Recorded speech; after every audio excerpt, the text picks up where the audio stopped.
शिकायतों के आधार पर गृह मंत्री अनिल विज ने तुरंत प्रभाव से लिया एक्शन, बनाया नया सेक्रेटरी। समालका नगर पालिका के वाइस चेयरमैन सुनील शर्मा ने जानकारी देते हुए बताया, सबसे पहले तो मैं आप लोगों को नमस्कार करता हूँ। और ये जो सेक्रेटरी जी आए हैं, जो सेक्रेटरी साहब यहाँ आए हैं, हम ना वीरवार को पिछले जो सेक्रेटरी थे राकेश काद्यान, उसकी तो बार बार शिकायत हमने दी आप लोगों को। गलत काम करता था, भ्रष्टाचार में लिप्त था चेयरमैन प्रसन्नपति के साथ। इतनी शिकायतें हैं जिसकी कोई नहीं है, बारी बारी हमने सारी दी हैं। अब ये मोटा सामान 3 करोड़ के एस्टिमेट बदल दिए, 12 पार्षद मीटिंग से नाराज, फिर भी मीटिंग करके भेज दी। पीएमएवाई योजना में पैसे मांगता था, और भी भ्रष्टाचार, इतने मुद्दे हैं। पीछे बाजार से जो सामान लेकर आए थे उसको गलत तरीके से बेच दिया, जो कि लोगों का बुला के वापस देना था उसको गलत तरीके से कर दिया। और विकास के कार्य बिल्कुल ठप कर दिए, सिर्फ भ्रष्टाचार के सिवा कुछ नहीं। वीरवार को मंत्री जी से हम 10-11 पार्षद मंत्री जी से मिले थे, हमने इन बात से सारी बात से अवगत कराया, माजी ऐसे ऐसे। और उसका तो यहाँ एडिशनल चार्ज था और सीपीओ था, उसको काम के बारे में ज्ञान नहीं था, गलत काम करता था सारे।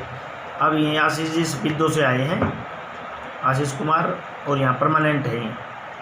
तो मंत्री जी से किस चीज़ को लेकर के मिले थे, क्या कार्रवाई है? सेक्रेटरी ट्रांसफर को लेके मिले थे। मैं जी कोई परमानेंट सेक्रेटरी हमारे को दे दो। पीछे भी उसकी कराई दी, और पीछे भी वो किसी तरीके से दोबारा करके फिर एडिशन लेके आ गया था। मैं जी कोई परमानेंट सेक्रेटरी ऐसा दे दो जो कि हमारी नगर पालिका में विकास का कार्य चलता रहे और पब्लिक के विकास के हित के कार्य होते रहे। ये जो 3 करोड़ का मामला है, ये क्या मामला है? ये ना 2 फरवरी 2019 को सीएम साहब आए थे जुरासी। उस टाइम रविंद्र जी भी थे, मसरौली विधायक। उस टाइम शहर के 5 करोड़ रुपये शहर के विकास के लिए लिए, तो उसमें 13 काम में थे। जैसे हाई मास्क लाइटें थी, पंजाबी धर्मशाला का था, बैडमिंटन का था माल टाउन में, 13 काम में थे ऐसे। बाबरा में एक पार्क था, चौपाड़ थी, सेक्रेटरीट तक लाइटें थी, एक मास्टर के लिए का मातापुरी रोड पे था। उन कामों को जो बीजेपी के पार्षद थे ना, उनको सभी के 13 उनके 3 करोड़ के कार्य बदलवा दिए गलत तरीके से। वो 35 में चेंज करा दिए, वो जो कि पावर नहीं है। 35 में चेयरमैन की 15 लाख से ऊपर की पावर ही नहीं है, उसको गलत तरीके से चेंज करा दी। और जिस मीटिंग का प्रस्ताव लगा के भेजे, वो मीटिंग अभी तक पास नहीं होके आई। और जिला के जो अधिकारी हैं, डीसी हैं, नगर निगम कमिश्नर है, जिनको भेजना था उसके अलावा जो प्रोटेक्टर को भेज दिए, जो कि गलत है। और रद्द होंगे, और जो पुरानी लिस्ट है उसको लगाए जाएंगे, और विकास का पहिया दोबारा से चलेगा। परमानेंट भी यहाँ वो 2 दिन आते थे, ये परमानेंट है, यहाँ हर सप्ताह आएंगे।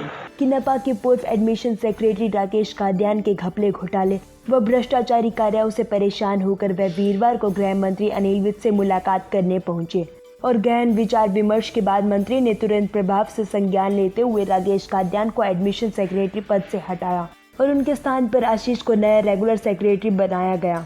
उन्होंने बताया कि पूर्व सेक्रेटरी चेयरमैन प्रसन्नपति के साथ भ्रष्टाचार में लिप्त थे, सरकार द्वारा चलाई गई योजनाओं के तहत आमजन से पैसे वसूलते थे, पार्षदों के न चाहते हुए भी कई बार मीटिंग बुलाई गई, और पंजाबी धर्मशाला, रेलवे पार्क, गोल्डन पार्क, इस तरह से कई स्थानों में भ्रष्टाचार लिप्त पाए गए। और इसी तरह से कई आरोप लगाए, और क्या कुछ कहा वह भी जरा आप सुनिए। इस बारे में पार्षद पति श्याम बरेजा ने बताया कि बीते दिन वीरवार गृह मंत्री अनिल विज से उनके निवास स्थान पर मिलने पहुंचे और पूर्व एडमिशन सेक्रेटरी के खिलाफ अपनी बातें रखी, और कहा कि उन्हें एडमिशन सेक्रेटरी की जगह कोई रेगुलर सेक्रेटरी चाहिए, जिसके बाद मंत्री ने उन्हें पूर्ण विश्वास दिलाया और उन्हें रेगुलर सेक्रेटरी उपलब्ध कराया। हम मंत्री से वीरवार को अम्बाला निवास पे मिले थे, डेपुटेशन के साथ, पार्षद थे हम काफ़ी, और मंत्री जी को हमने सारी बातें रखी, जो एडिशनल सेक्रेटरी थे राकेश काद्यान जी के अगेंस्ट सारी बातें रखी। सबसे पहले हमने मंत्री जी का धन्यवाद किया, जो पार्षद की शपथ नहीं हो रही थी, शपथ कराई थी। उसके बाद ये सारी शिकायतें रखी, बात रखी भी ऐसे एडिशनल चार्ज है, कोई हमें परमानेंट सेक्रेटरी दिया जाए। मंत्री जी ने हमें पूरा विश्वास दिलाया था, हालांकि उनकी तबीयत ठीक नहीं थी, फिर भी वो पूरा विश्वास दिलाया था कि 1-2 दिन के अंदर आपको रेगुलर सेक्रेटरी दे दिया जाएगा, और जो हम फाइल दे के आए हैं करें उनकी जांच करा दी जाए। और मंत्री जी का हम फिर सारे पार्षद वाइस चेयरमैन के साथ मिलकर धन्यवाद करते हैं, उन्होंने हमारी बात को सुना और उसको अमल में ला के आज सोमवार को 4 संभालका से सिटी तहलका के लिए रतनलाल की रिपोर्ट।